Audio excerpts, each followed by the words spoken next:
Yesterday, I watched and was emotionally stunned by Ralph Nelson's underrated 1962 boxing drama, Requiem for a Heavyweight, a ridiculously overlooked film these days, starring Anthony Quinn as an aging boxer who, after a rough fight that opens the film, finds himself so beaten from 17 years in the ring that he is forced into retirement, and the rest of the film follows him as he attempts to find work, trying to convince himself not to go back into the ring and sacrifice his vision and potentially even his life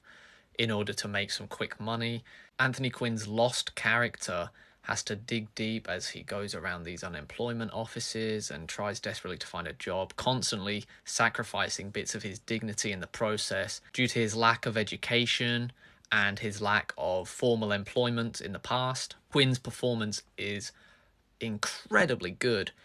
really well done, and almost certainly an inspiration for Sylvester Stallone's performance of Rocky, with the kind of the way that he speaks like this and the slow hulking movements matched with a real sensitivity that the character has that makes him complicated and easy to invest in emotionally. Jackie Gleason as his exploitative promoter is also delivering a terrific performance, as is Mickey Rooney as his closest friend, someone who really does have his best interests at heart rather than his promoter, who he actually places all of his faith in. It's a deeply moving film because of its story, and the ending in particular is heartbreaking to watch.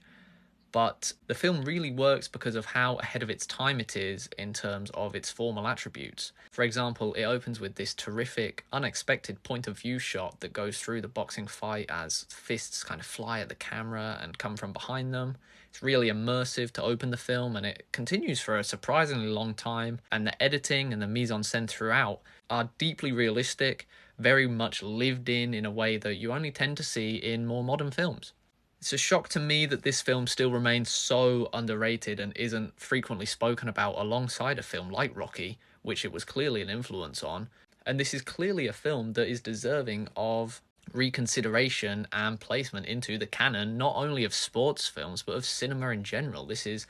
one of the finest American films of the 1960s, in my opinion, because of those formal attributes and how well done they are, matched to a really sensitive and intelligent script